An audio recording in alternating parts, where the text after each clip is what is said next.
Welcome, Toby. Thank you so much for coming on and joining us for a great podcast to be Grow Through Positivity. We're happy to have you. Introduce yourself and tell us a little bit of what it is that you do and the services that you offer to the world. Amazing. Thank you so much for having me. My name is Toby Goldstein. I'm the CEO of Bite Size Workshops and Coaching, and we help companies in regards to leadership and soft skill building. Soft skill building such as communication, customer service, time management. Interestingly, leadership is considered a soft skill. So you could say I help companies with the soft skills and really help them develop the companies and move on to the next level, working on their people and bringing out the people's best. And we'll leave it like that because we'll keep it bite-sized. Excellent. So I want to press a minute on that leadership perspective for people, because the audience that watch this are from all ages and all beginnings of journeys, I should say. Tell us what a leadership role would be, or some of the uniquenesses, and maybe we can help people understand what type of leaders they would need to be able to delegate to and to branch out and grow their company. It's a great question. Here's the interesting thing. Many times when we think of leaders, we think of people in the executive positions, in the C-suite roles. However, let's debunk that at the moment. Any single person can be a leader.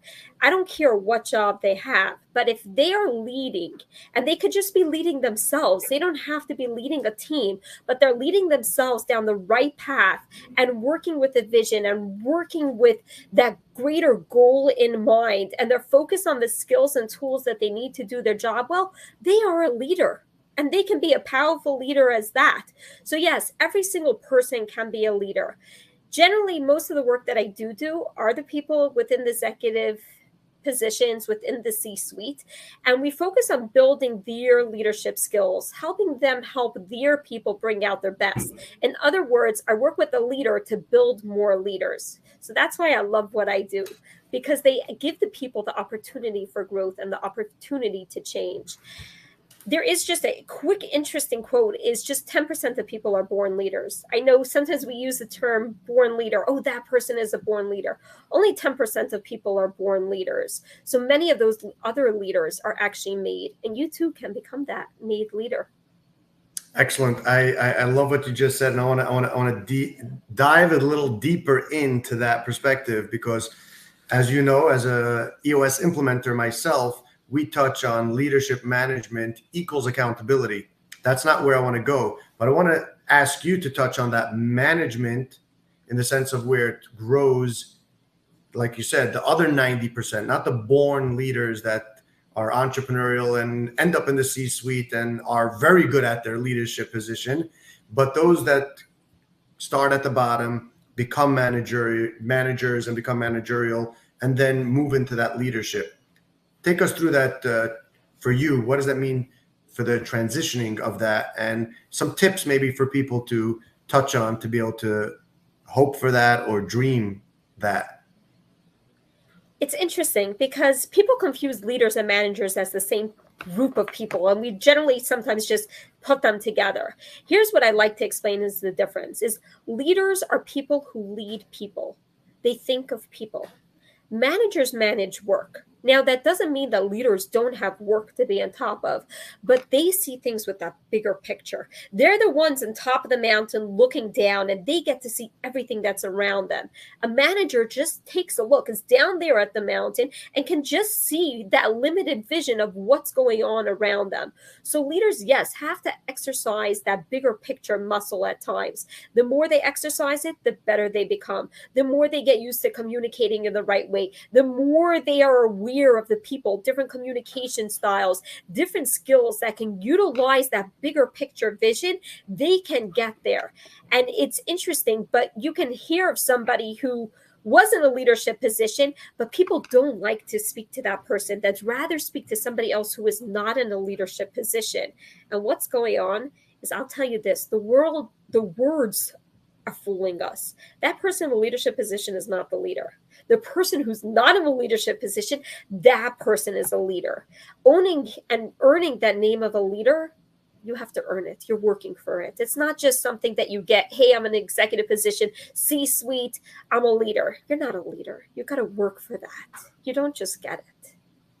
Excellent. And I want to just share something real quick. Yesterday, I was on a call with two leaders that have great teams. True leaders, right? True leaders, yeah. And they are both great leaders without mentioning their names.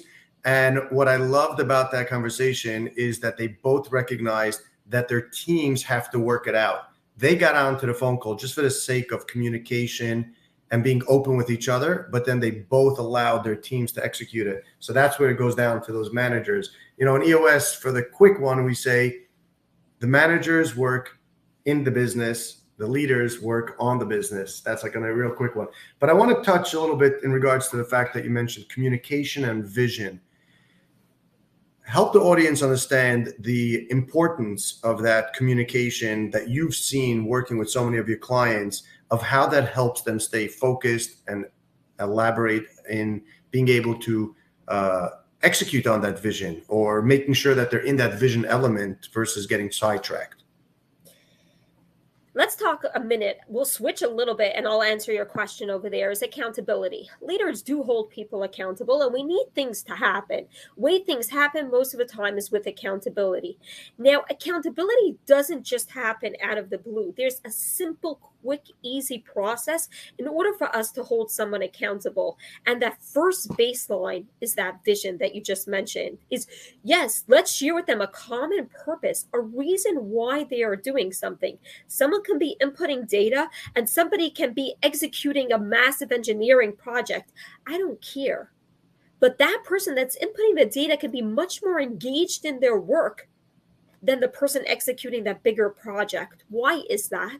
It's because they have that clear vision. Why am I inputting this data? They understand. We have that common goal. So number one is, when it comes to the accountability, is yes, we need that common goal. But what's the glue that holds the common goal and helps with accountability, helps with feedback, and actually helps us lead to the engaged group and the engaged team that we all want?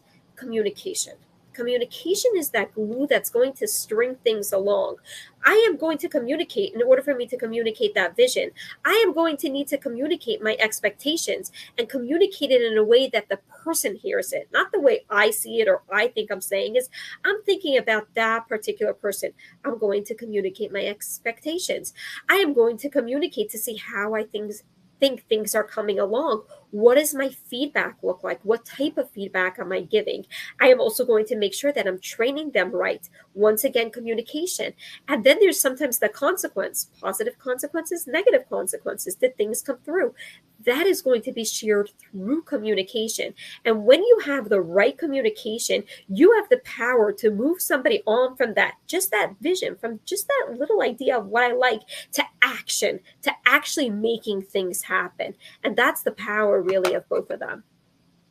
Excellent. So here's a question in regards to, we spoke about so many different topics: the leadership perspective, the managerial factor, the vision, the communication. Give the audience a book recommendation from either of those topics. And if you want to choose two, but we'll keep it simple, in regards to where they can learn more, or books that impacted you. There are many books out there, and I'm sure people are overwhelmed by the names of books. One quick book that I would tell you in regards to leadership that all of a sudden helps people open up their minds is Self-Deception and Leadership. It's thinking outside the box. And that really helps people see things from a different picture. What does it mean to be a leader? What does it mean to think of the other people, not just me? That's a leader. Excellent. And talking about those books, I was just listening to a book. Due to my dyslexia, I choose to listen versus read. And Benjamin Hardy, I'm on his third book right now, and he mentioned in Gap of the Gain that in his practice of his PhD, he read 1,000 books. And I was wondering, because I've just finished another book of his, Be Your Future Self Now, and I realized he mentioned literally probably 30 books within the recording of that one book. And now I see how he did that. By reading 1,000 books over 12 years, it's incredible. So the power of reading books is a tool, I say, to be able to take and move your skill set. And obviously with a lot of Yisata D'Shmaya and a lot of hard work, but working smart and relying on some of the tips of others that can weigh in and make it easier for you. So for our audience, how do they connect with you? Who's your target market a little bit in regards to who could reach out and tap into your skill and your talent and your services? So generally my target market are people who are self-aware and willing to do the work. They see tremendous results when they actually do the work. And interestingly, I just wanted to add to something that you were saying is you can have a great idea, you can read a book. The one thing I am asking you is read a book, but think of the action that you're taking when you're reading that book, because reading a book, anybody can read a book. It's those few